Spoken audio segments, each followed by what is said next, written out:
Kanal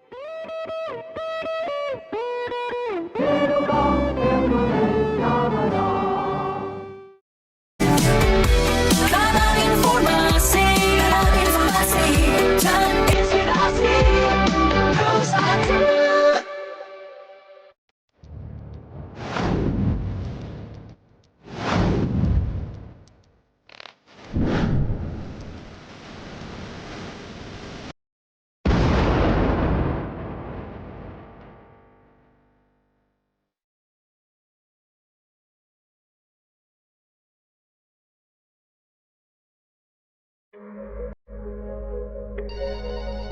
Halo RRI. Halo RRI. Halo RRI. Halo RRI. Halo RRI. Halo RRI hadir setiap Senin dan Jumat dari pukul 9 sampai dengan pukul 10 pagi.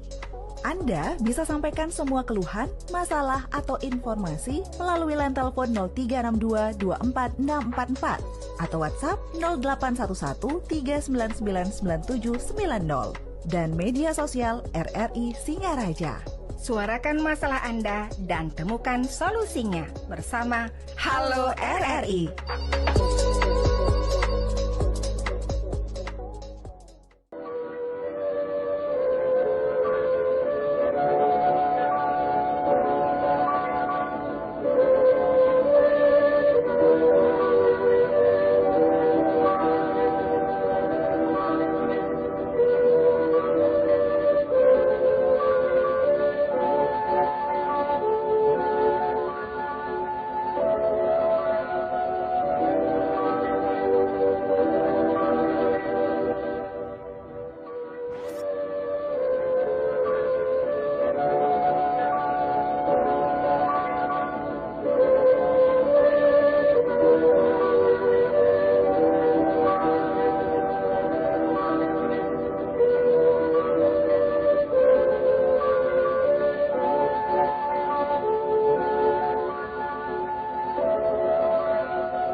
Kanal informasi dan inspirasi Nusantara.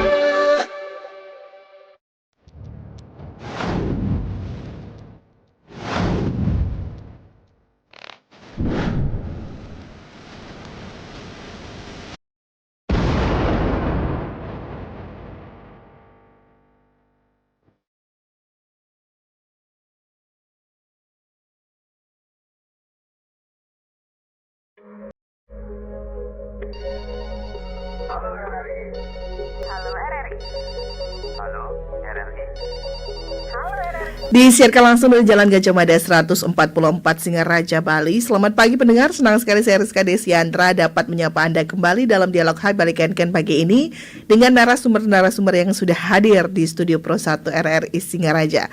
Pendengar, berbagai permasalahan administrasi kependudukan memang dialami oleh beberapa masyarakat ya, dan inovasi senantiasa diluncurkan untuk dapat menjawab permasalahan-permasalahan tersebut dan mempermudah akses layanan administrasi kependudukan di Kabupaten Buleleng. Salah satu yang mungkin menjadi inovasi terbaru yaitu Siagaku dan Beraksi, ini mempermudah layanan administrasi kemasyarakatan. Dan seperti apa layanan aplikasi ini dan kemudahan-kemudahan apa yang ditawarkan? Kami akan mengajak Anda untuk berbincang terkait dengan topik ini bersama dengan narasumber yang sudah hadir di Studio Pro 1 RRI Singaraja. Selamat pagi Pak Kadis Dukcapil Kabupaten Buleleng, Bapak Madejo Wartawan. Selamat pagi, sehat selalu. Iya, terima kasih sebelumnya Bapak Pendengar RRI. sudah hadir di Studio Pro 1 pagi ini. Di tengah kesibukannya beliau menyempatkan diri untuk menyapa pendengar. Dan Pak Kadis tidak sendirian, nanti kita juga akan berbincang terkait dengan dari perspektif hukumnya seperti apa begitu ya, bersama dengan Bapak Hakim dan juga penulis artikel hukum pada Hukum Online, Bapak Yonatan Iskandar Chandra, SHMH. Selamat pagi Pak Yonatan. Selamat pagi Bu. Terima kasih sudah hadir Ya, sebelumnya. Terima kasih juga sudah diundang. Di tengah kesibukannya sudah mau menyapa pendengar RRI begitu. Nanti kita akan berbincang banyak terkait dengan dari perspektif hukumnya seperti apa sih begitu ya, layanan administrasi kependudukan. Tapi sebelumnya kita pengen tahu dulu Pak, ini terkait dengan siagaku begitu dan juga beraksi. Ini seperti apa sih Pak layanannya yang bisa dikatakan mempermudah layanan kependudukan di Kabupaten Buleleng? Silakan Pak Kadis. Baik, terima kasih Mbak Rizka. Untuk pagi ini kami diundang bersama dengan rekan kami dari pengadilan, Pak Yonatan ya. Dan saya juga menyapa Bapak Ibu pendengar RRI dimanapun berada, semoga sehat selalu.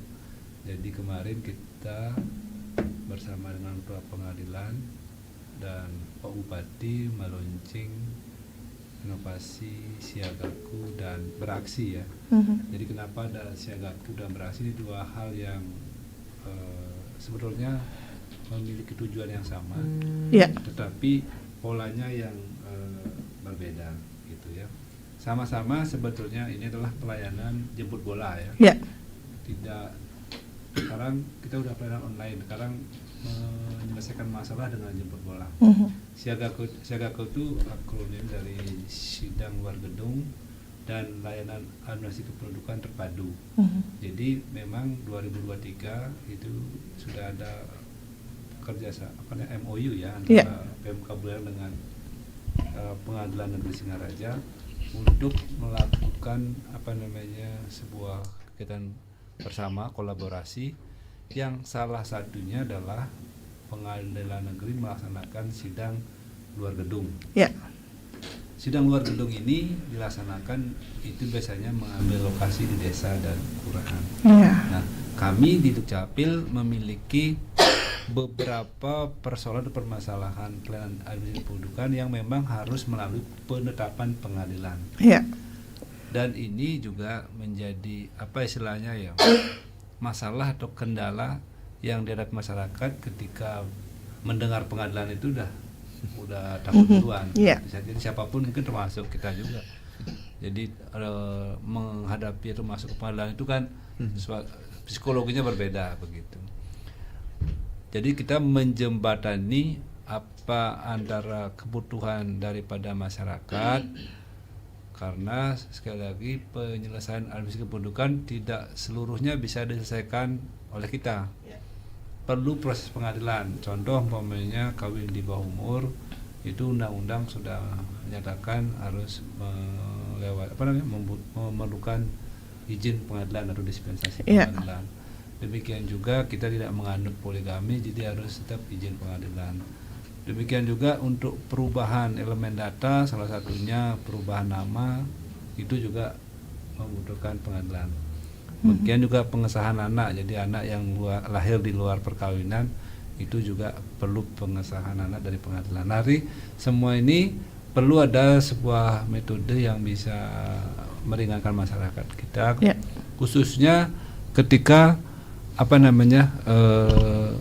itu masyarakatnya secara pengetahuan kurang, kemudian secara ekonomi kurang. Nah, di sini dari Pengadilan Negeri Singaraja kami sangat mengapresiasi perkenannya dari Pak Ketua Pengadilan bersama jajaran melaksanakan sidang di luar gedung ini. Artinya ada yang dihemat di sini. Masyarakat pemohon itu yang bersidang tidak perlu datang ke Pengadilan Negeri Singaraja di Singaraja, tapi dari pihak pengadilan yang datang ke desa. Jadi 2024 ini sudah dilaksanakan, 2025 pun sudah dilaksanakan. 2024 itu di 11 lokasi, 2025 ini 10 lokasi ya Pak Jonathan ya. Itu yang diselesaikan kurang lebih ada 50 permohonan kalau nggak salah ya. Nanti mungkin Pak Jonathan lebih jelas. Artinya dari kita itu sekarang berkolaborasi karena kami meminta bantuan gitu istilahnya kan ke pengadilan agar yang disidangkan itu yang berkaitan dengan pelayanan administrasi kependudukan seperti kami sebutkan tadi. sehingga atas izin Pak Ketua berkenan dari pengadilan melakukan sidang luar gedung itu di setelah launching ini lagi 10 lokasi. Jadi ini kalau 10 lokasi ini dengan asumsi satu kali sidang ada 2 permohonan, berarti ada 20 permohonan masyarakat yang perlu proses pengadilan atau pendapat pengadilan yang diselesaikan. Itu harapan kami. Dengan demikian hambatan-hambatan di masyarakat terkait administrasi kependudukan yang perlu penyelesaian pengadilan itu bisa diselesaikan. Ini bertahap ya, baru 20. Dan kalau beraksi itu jadi bertemu warga untuk konsultasi dan memberi solusi ya. Kenapa kita ini? Karena memang layanan admin ini banyak sekali masalahnya. Persoalannya banyak. Jadi case-case itu beda-beda. Ketika masyarakat itu tidak memiliki akte kawin, mereka tidak mengurus. Mereka tidak tahu harus apa, bagaimana begitu. Jadi dikira kita tidak memberikan jalan keluar seperti itu.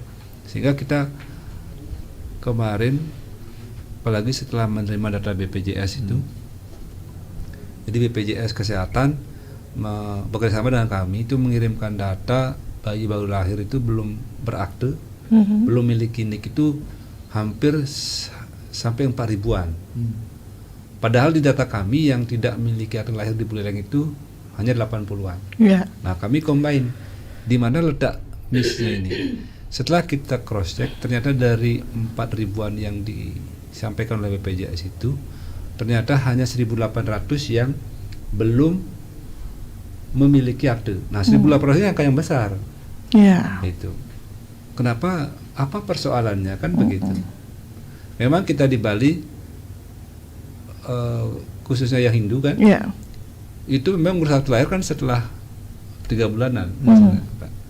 Jadi setelah upacara baru mereka menetapkan namanya, nah, gitu ya. Karena sebelum itu mungkin belum berani. Tapi juga ada persoalan-persoalan yang memang perlu penyelesaian pengadilan. Contoh umpamanya dia atau mereka orang tuanya salah satu atau keduanya kawin di bawah umur.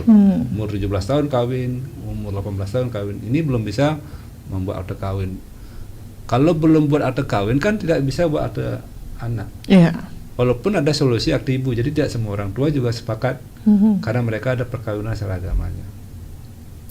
Kemudian juga perkawinan yang kedua, ini biasanya sudah cerai, tidak diurus perceraiannya, langsung kawin lagi dan punya anak. Ini kan tidak bisa juga mengurus akte lahirnya karena akte kawinnya. Apalagi yang lebih parah lagi, perkawinan kemudian sudah punya anak 3, tidak ada catatan akte perkawinan, kemudian cerai.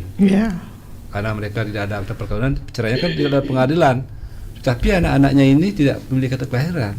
Kemudian berurusan dengan BPJS sakit. Nah, ini nyambung. Ini cukup besar menurut kami, tantangan besar bagi kami untuk bisa menyelesaikan posisi di 1.800 itu apa sih persoalannya?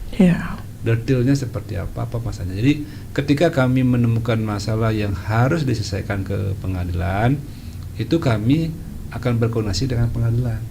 Kalau memang tidak mampu, di pengadilan ada program prodeo namanya. Jadi pembebasan biaya perkara, ya Pak Yontan ya.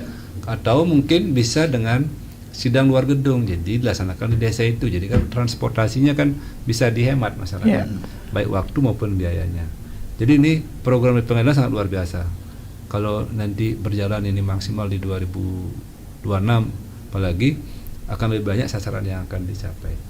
Dari 1.800 kami akan petakan dulu, ya kan, berapa yang memang bermasalah secara umur perkawinannya, ataukah cuman hanya karena menunggu 3 bulanan anaknya.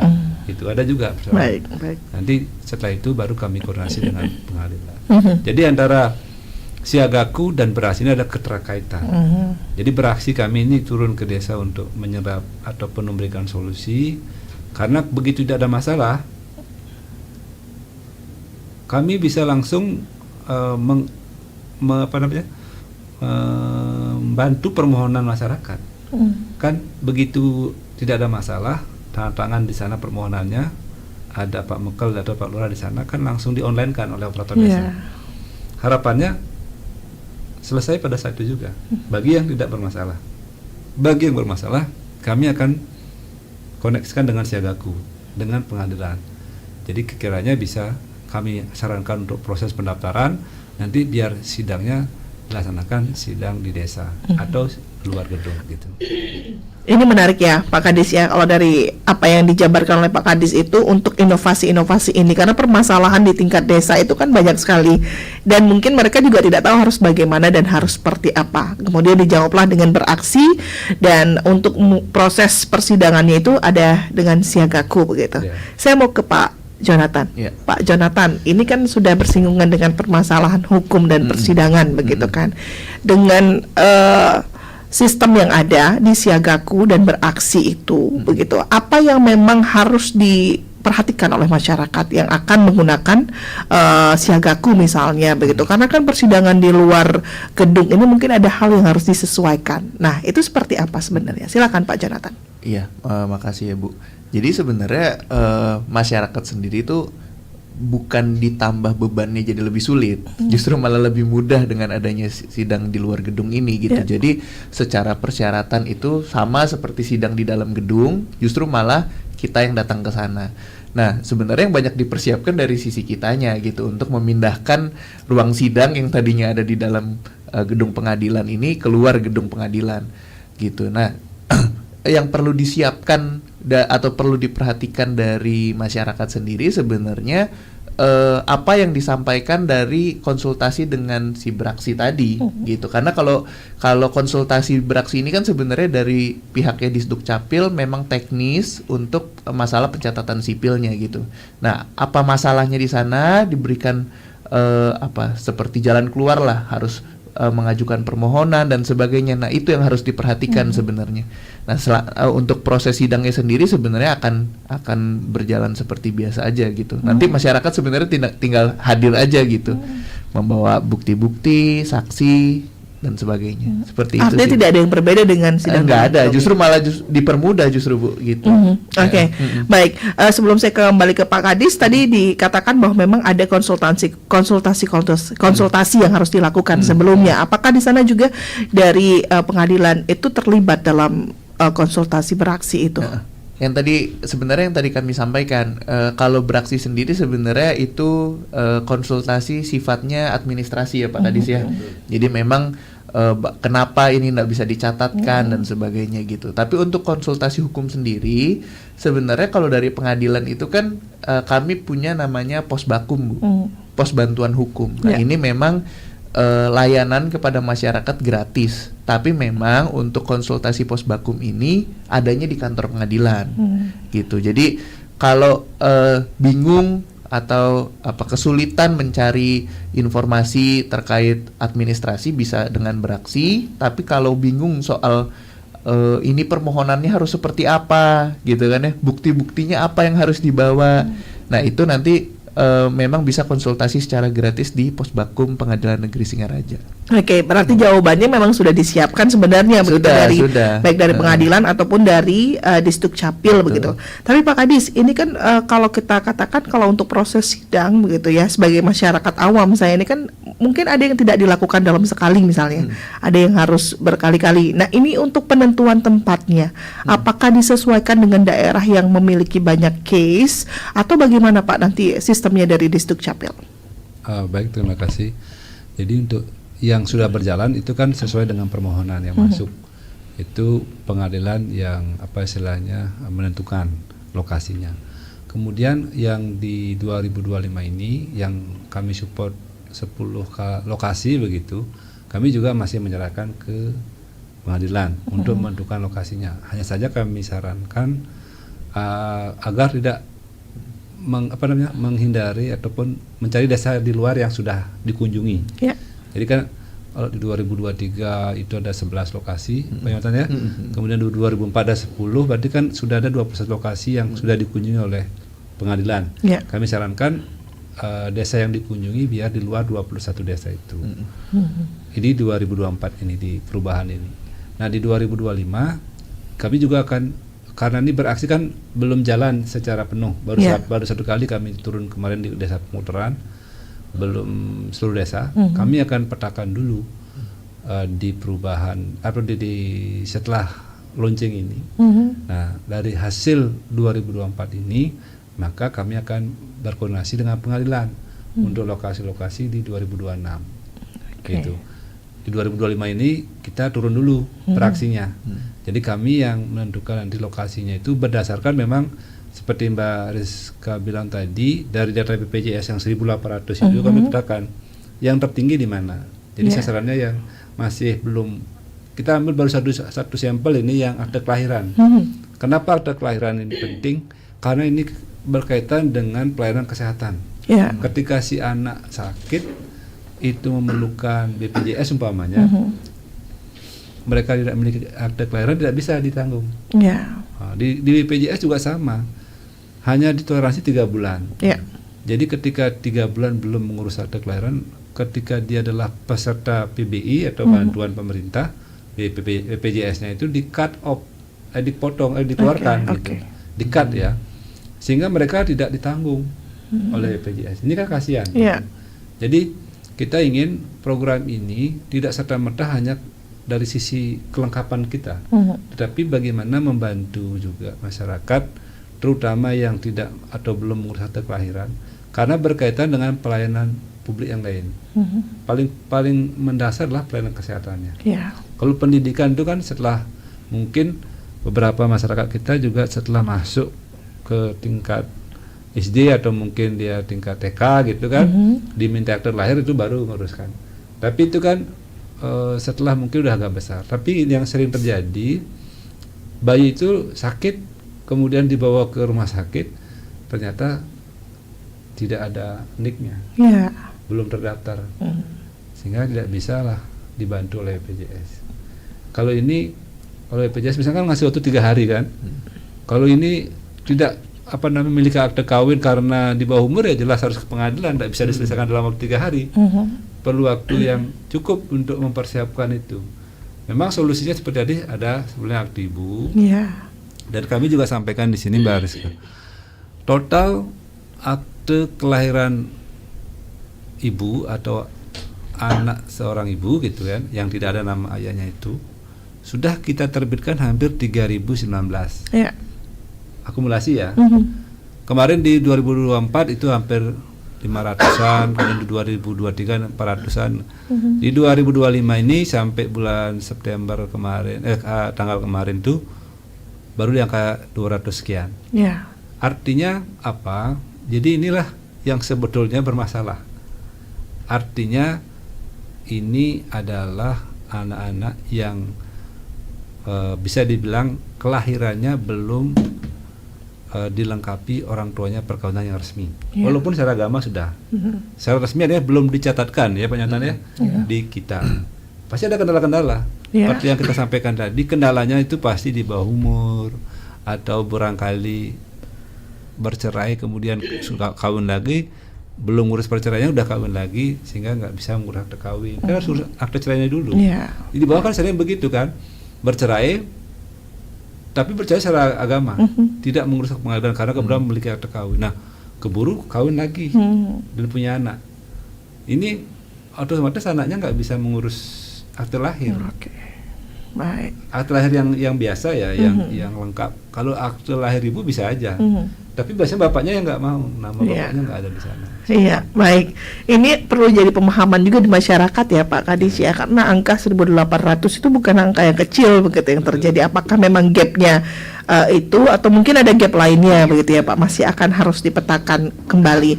Dan saya mau kembali ke Pak Jonathan ini terkait dengan proses sidangnya nanti. Tadi dijelaskan bahwa tidak ada yang berbeda dengan pelaksanaan sidang di luar gedung. Tapi tadi Pak Kadis juga mengatakan bahwa memang dari pengadilan itu sudah melaksanakan beberapa kali, bahkan 21 desa sudah disasar begitu ya Pak Jonathan ya.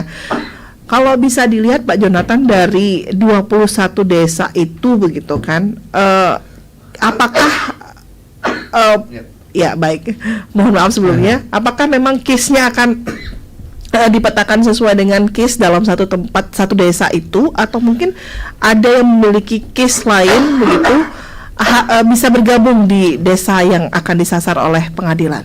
Ya, mohon maaf sebelumnya Bu ya. Ya, silakan. Nah, jadi kalau dari pengadilan sendiri sebenarnya ikut dari apa yang mohon maaf ya Bu. Ya. Ikut dari apa yang disampaikan sama Disduk Capil tadi gitu, dari hasil konsultasi dari Braksi tadi kan kelihatan tuh sebenarnya permasalahan-permasalahannya. Nah, pada prinsipnya pengadilan ini kan bukan langkah pertama, justru semacam follow up stepnya gitu, tindak lanjutnya dari apa yang ditemukan masalah di Braksi tadi gitu. Jadi misalkan ini masalahnya ada yang belum dicatatkan atau ada yang keliru pencatatannya, perlu ada penetapan pengadilan baru disampaikan ke kami gitu. Jadi prinsipnya kami ikut memfasilitasi sesuai dengan permasalahan yang ada, dan juga kami sepakat sekali gitu, jangan sampai desa-desa yang belum gitu ya jadi malah ndak terjangkau gitu. Justru kita pengen juga semuanya gitu melihat dari luasnya wilayah hukum di Kabupaten Buleleng itu. Baik. Artinya memang ada beberapa hal dikondisikan dapat begitu ya, bergabung di salah satu desa. Betul. Tapi kalau dari case-nya Disduk Capil sendiri, Pak Jonathan, bisa dikatakan tidak bahwa memang permasalahan akte kelahiran itu dari 21 desa yang sudah didatangi oleh pengadilan? Apakah memang permasalahannya terkait dengan akte kelahiran ataupun ada permasalahan lainnya yang ditemukan di lapangan?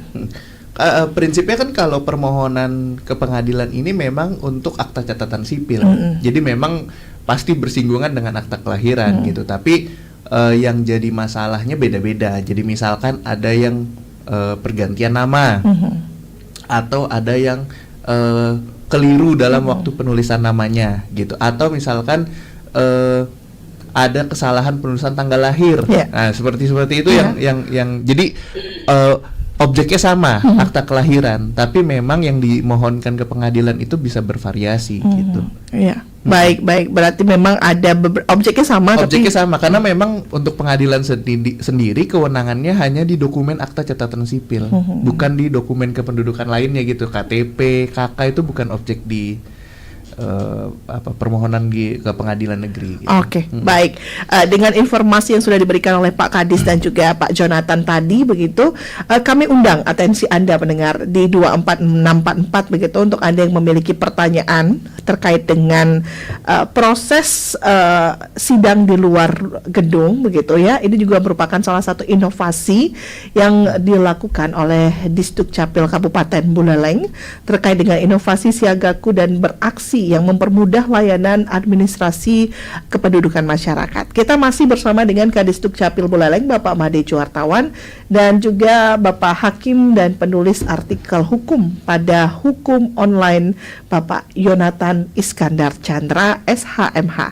Sudah ada yang bergabung, Pak Kadis dan juga Pak Jonathan di via telepon kita. Kita akan sapa terlebih dahulu. Selamat pagi RRI. Halo, selamat pagi. Dengan Bapak siapa ini, Pak?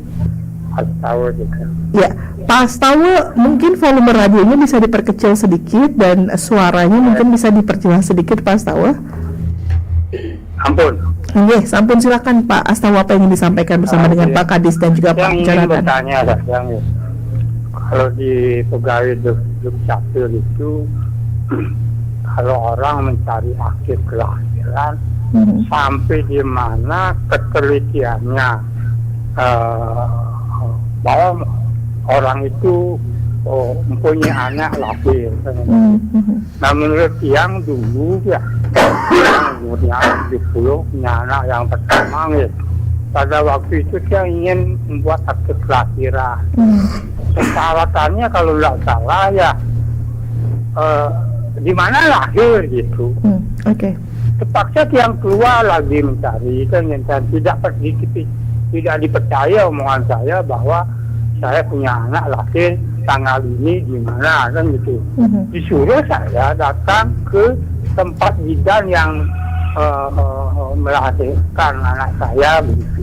Dengan surat keterangan itulah baru kita dibuatkan akte kelahiran. Ini sudah lama gitu. Nah sekarang apa Bapak percaya ada orang yang mengatakan bahwa saya punya anak lahir ini gitu, tanpa ada surat keterangan di mana dia lahir, apa di baliannya, apa di bidan gitu. Sekian, terima kasih. Baik. Terima kasih Pak Astawa. Ini terkait dengan akte kelahiran, data-data yang dibutuhkan begitu ya.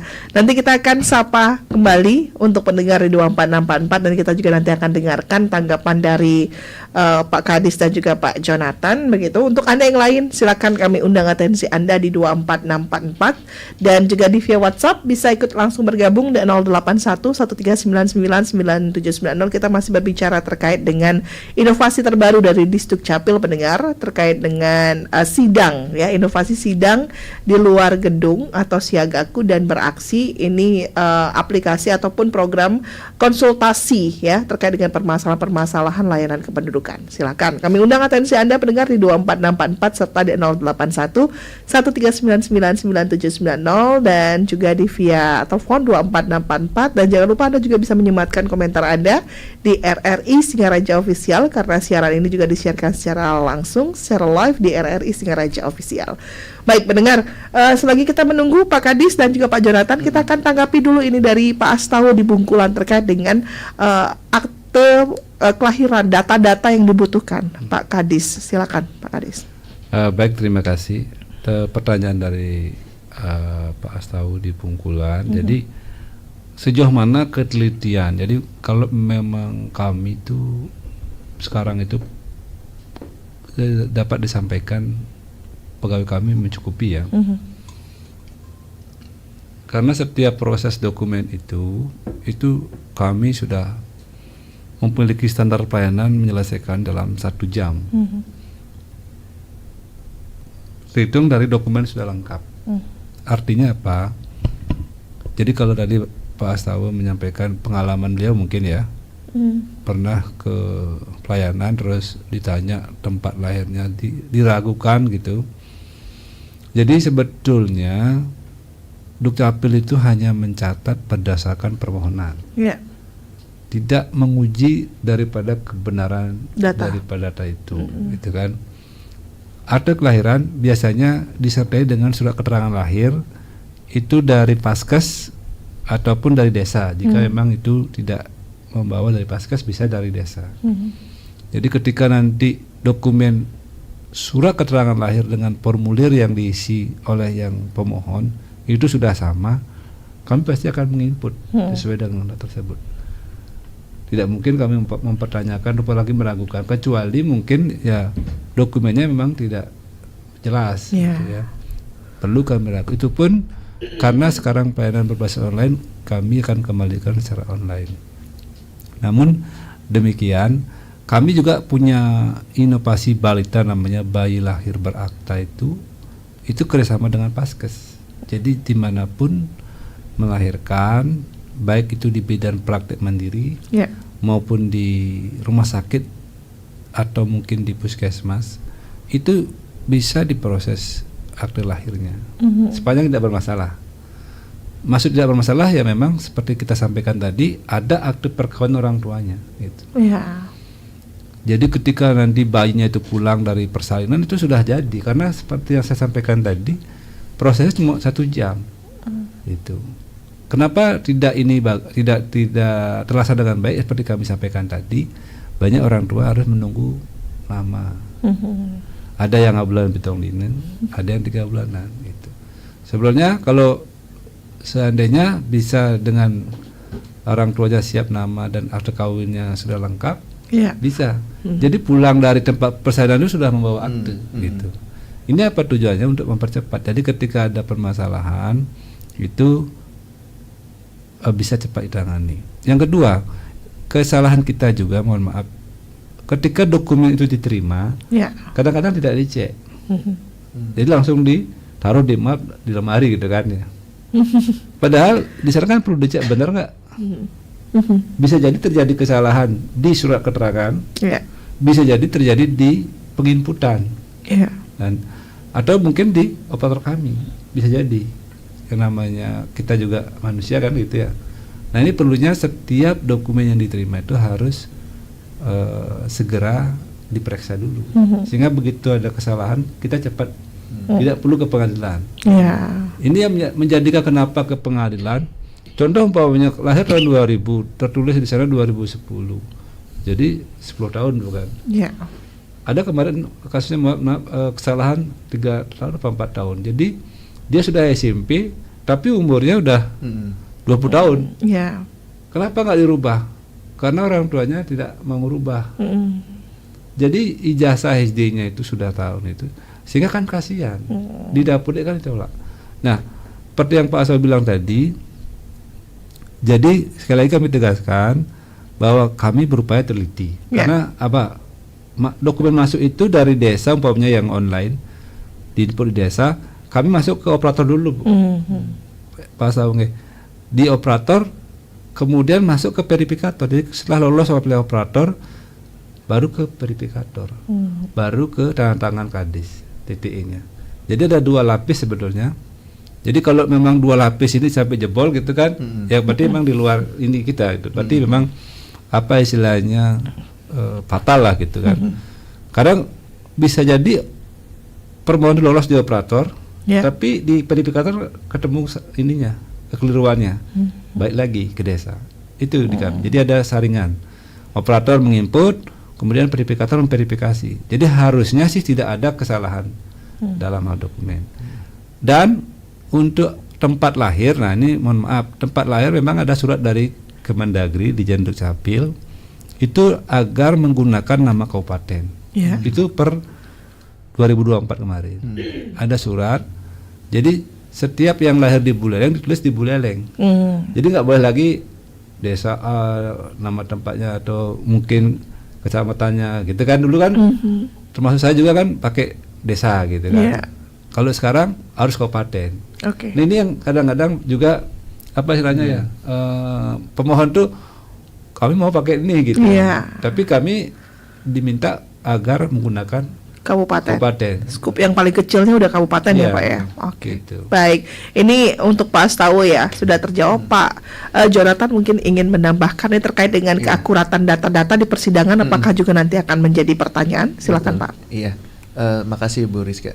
Jadi kalau dari Pak Kadis tadi menjelaskan kalau di Disduk Capil ini kan memang didasarkan pada permohonan gitu ya, apa yang keterangan-keterangan yang disampaikan gitu. Nah, itu memang dilakukan verifikasi. Nah, memang agak berbeda sedikit di pengadilan. Memang kesannya masyarakat nih ketika ditanya apa misalkan buktinya atau apa, seolah-olah tuh merasa tidak dipercaya gitu ya. Tapi sebenarnya bukan maksud kami atau pengadilan itu tidak mempercayai keterangan masyarakat gitu, tapi memang bentuk dari kehati-hatian. Nah, jangan sampai nanti produk atau putusan atau penetapan yang kami keluarkan ini juga keliru juga. Jadi sudah pencatatannya ada yang keliru, misalkan keterangannya ada yang keliru disampaikan ke Dukcapil, di persidangan juga sama gitu. Jadi makin tidak tertib nih administrasinya gitu. Jadi tujuannya memang bukan untuk mempersulit atau tidak mempercayai keterangan masyarakat gitu, tapi justru bentuk dari kehati-hatian kami dalam mengeluarkan produk putusan atau penetapan gitu. Jadi makanya perlu tuh ada saksi kalau di persidangan, ada bukti. Lain hal kalau di Dukcapil ya Pak Kadis ya, gitu nggak perlu dipanggil 2 saksi gitu kan. Lahir di mana ini, jam berapa gitu kan, nggak perlu gitu. Tapi kalau di pengadilan memang karena tadi yang Pak Kadis sampaikan ketika memang ada kesalahan-kesalahan yang fatal gitu ya di dalam akta, memang harus melalui proses pembuktian itu di persidangan. Baik. Terima kasih Pak Astawa sudah ditanggapi juga. Ini ada beberapa hal yang perlu menjadi stretching dari Pak Kadis kemudian Pak Jonathan. Itu memang keakuratan data itu memang diperlukan baik di Disduk Capil, karena selain diterima akan diverifikasi juga begitu ya Pak Astawa dan juga pendengar lainnya. Kita undang pendengar lain yang sudah akan bergabung di 24684. Selamat pagi RRI. Halo, selamat pagi. Halo, selamat pagi. Dengan Bapak siapa ini Pak? Dengan Ahmad Irwan di Bandung Timur. Dengan Pak Ahmad Irwan di Bandung Timur ya. Jauh ya Pak ya. Jauh, anak buah KDM. Iya, silakan Pak. Apa yang ingin disampaikan terkait dengan layanan kependudukan ini? Masalah dari Dinas Dukcapil bukan Bapak narasumbernya? Iya, betul Bapak. Ya, selamat pagi Pak. Pagi ya Pak Ahmad ya. jauh ya dari Bandung Timur, walaupun beda pulau, beda provinsi, beda waktu juga bisa nyambung dengan RRI digital.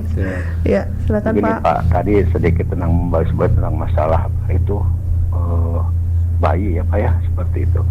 Kan sekarang begini Pak, begitu semaraknya kan berita di berbagai media tentang masalah mafia penjualan bayi itu kan, seperti itu kan.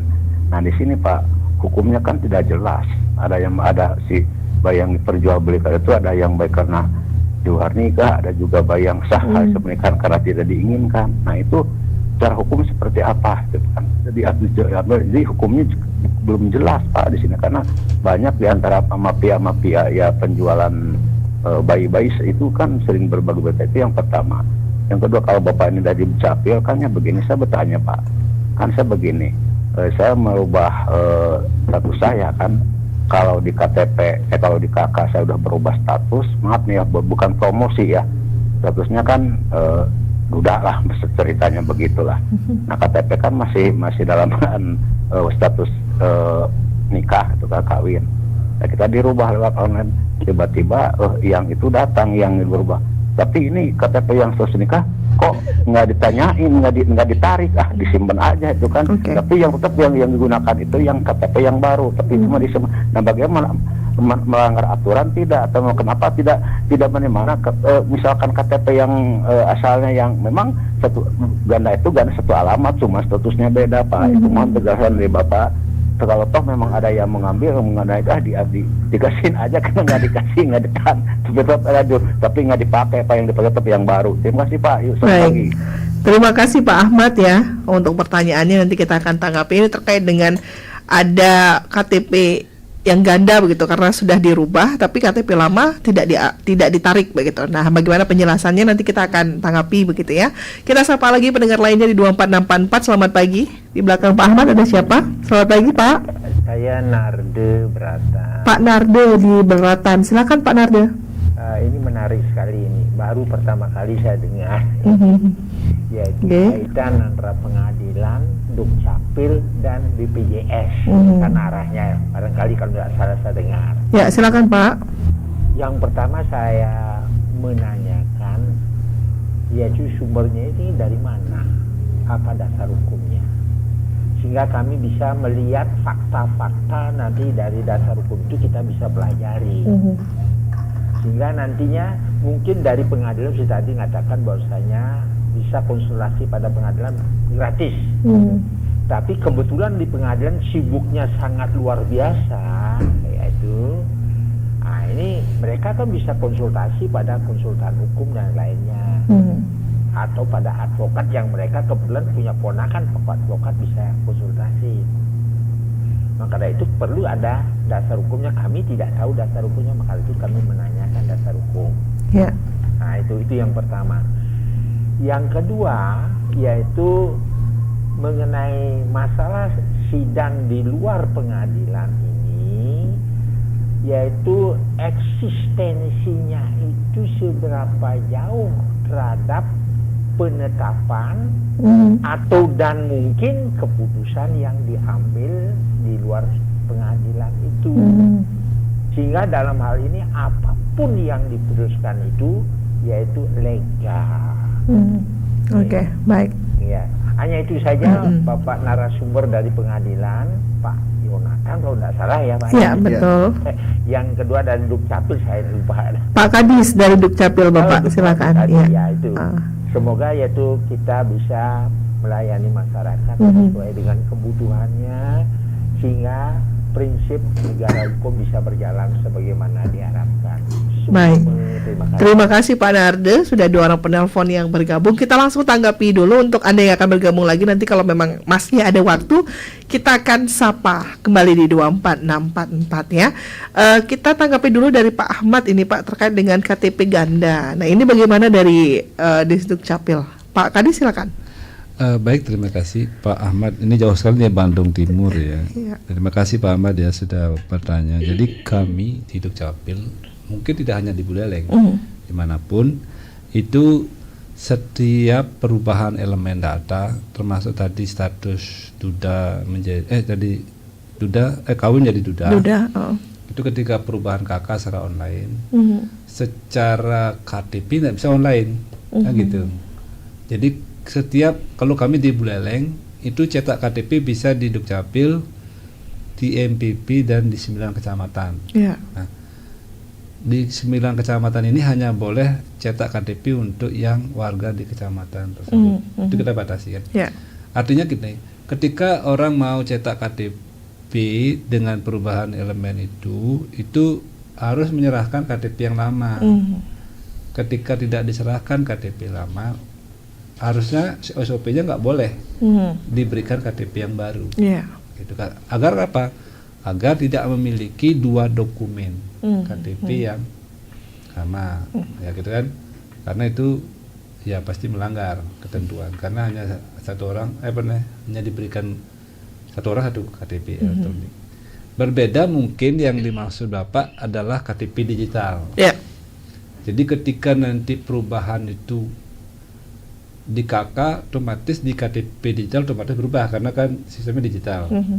Tetapi KTP fisiknya ketika dicetakkan itu wajib melampirkan atau menyerahkan KTP yang sebelumnya. Oke, dikembalikan berarti ya Pak ya? Ya.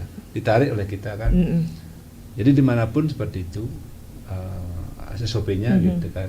Jadi kalau Pak Ahmad, kami nggak tahu apakah nyetak KTP-nya pada saat diberikan KTP yang sudah status sudah itu tidak ditarik yang kawin. Kita nggak tahu.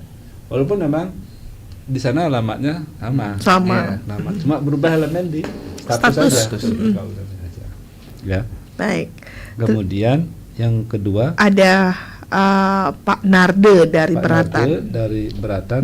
Jadi kalau nggak salah kami tangkap menanyakan terkait dengan dasar hukum atau apa yang menjadi dasar. Jadi begini Pak, pemerintah itu pasti harus berkolaborasi ya begitu. Tidak mungkin kami di Dinas Dukcapil atau di pemerintah daerah itu bisa menyelesaikan sendiri.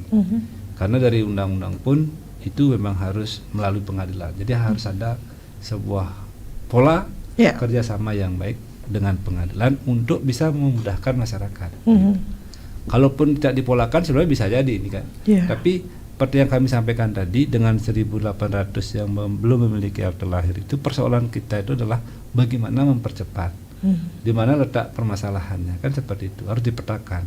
Sehingga kami berinisiatif. Jadi MOU itulah yang menjadi dasar kerjasama pemerintah Kabupaten Buleleng dalam hal ini Bapak Bupati dengan Ketua Pengadilan Negeri Singaraja.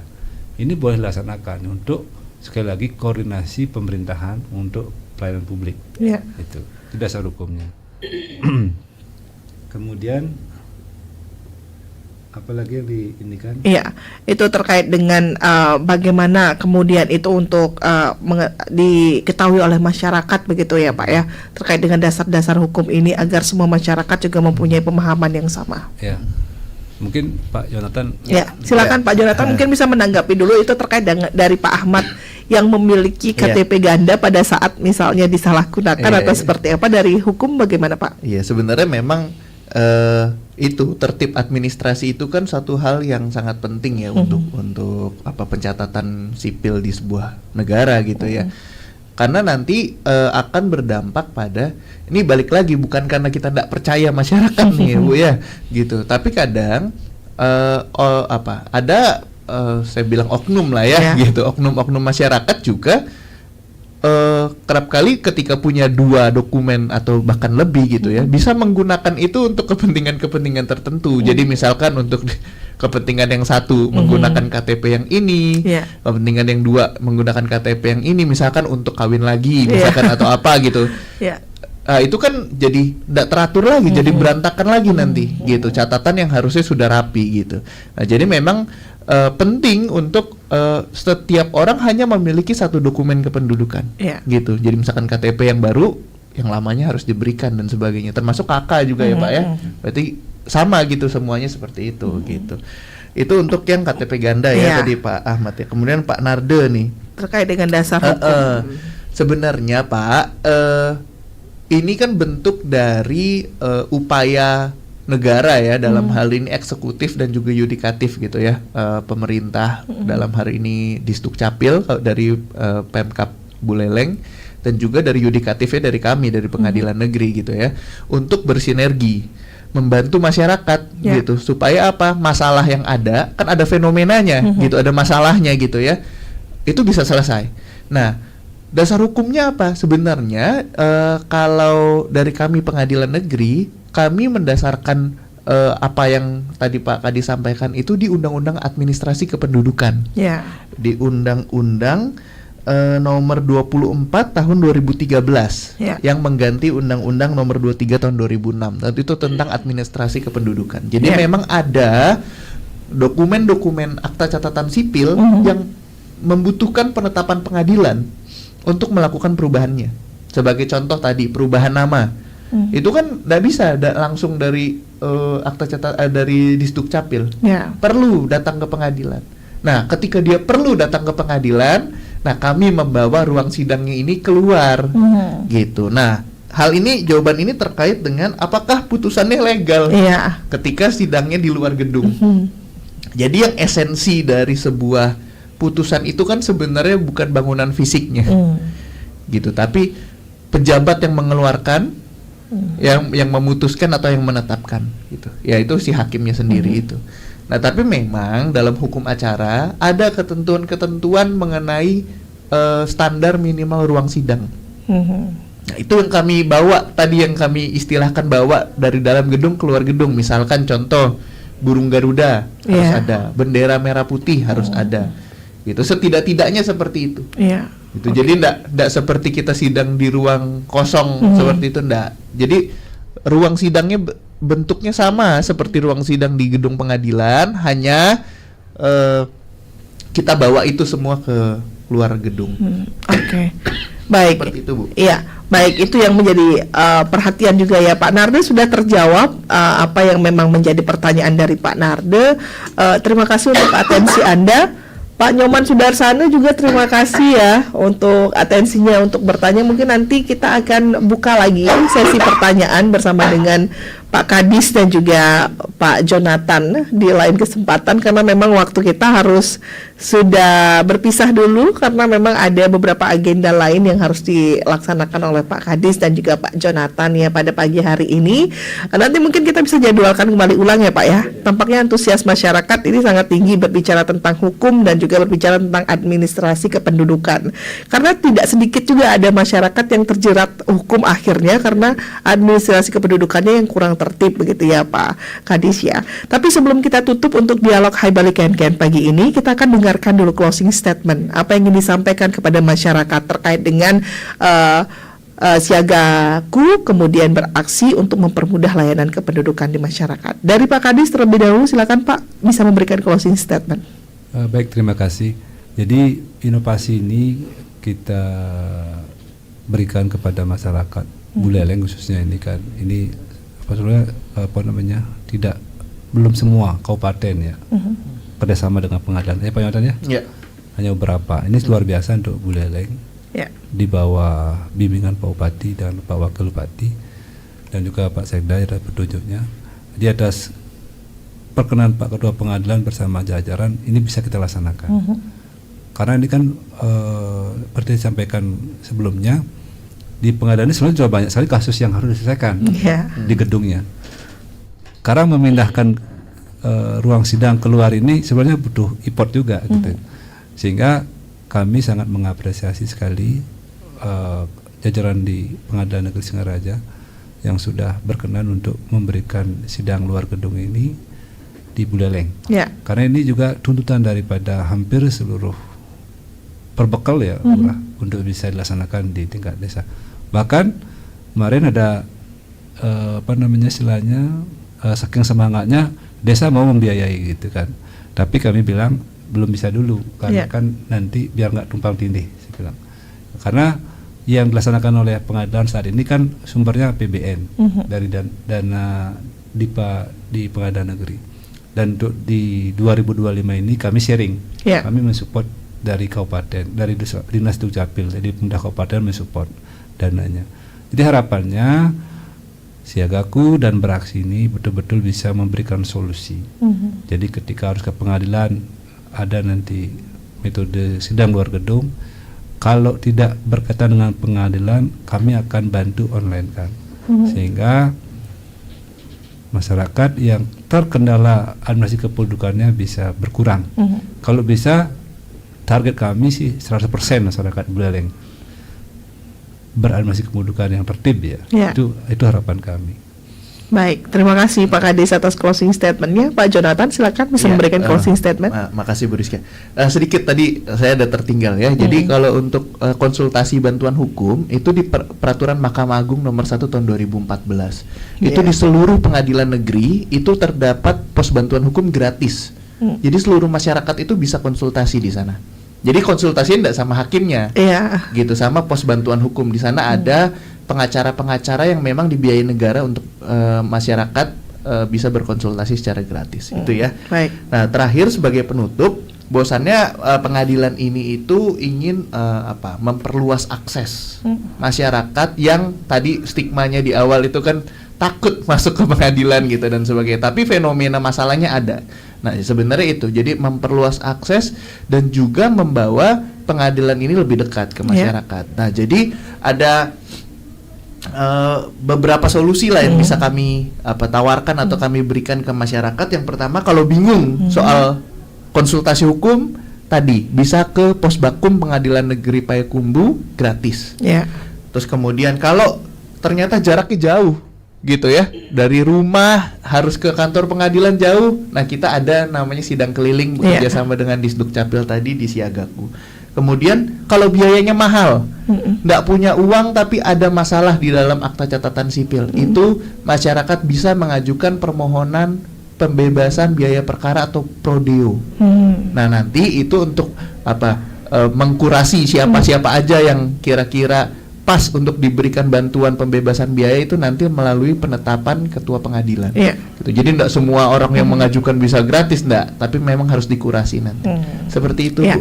Terima kasih. Terima kasih Pak Jonathan atas closing statementnya, dan pendengar, semoga informasi yang kita hantarkan di pagi hari ini itu bermanfaat untuk Anda yang mungkin juga pada saat ini sedang mengurus administrasi kependudukannya, atau mungkin ada yang ingin dirubah kemudian harus proses sidang, bisa langsung datangi beberapa tempat-tempat begitu untuk bisa mendapatkan konsultasi dan juga bantuan hukum secara gratis dan mengetahui layanan-layanan administrasi apa saja ini yang sekarang harus diselesaikan agar tertib administrasi kependudukan. Tidak terasa juga waktu kita sudah harus berpamitan dulu begitu ya. Besok kita akan bertemu lagi di jam yang sama dari jam 9 sampai dengan jam 10 tentunya. Dan selepas ini jangan kemana-mana, kami masih akan hadirkan rangkaian acara menarik lainnya pendengar hanya di Pro 1 RRI Singaraja. Pak Kadis, terima kasih. Pak Jonathan juga terima kasih. Selamat melanjutkan aktivitas kembali dan semoga nanti kita bisa berbincang lagi terkait dengan ini. Saya Rizka Desiandra, pendengar, terima kasih untuk atensi Anda. Selepas ini tetaplah bersama kami di Pro 1 RRI Singaraja, kanal informasi dan inspirasi. Selamat pagi.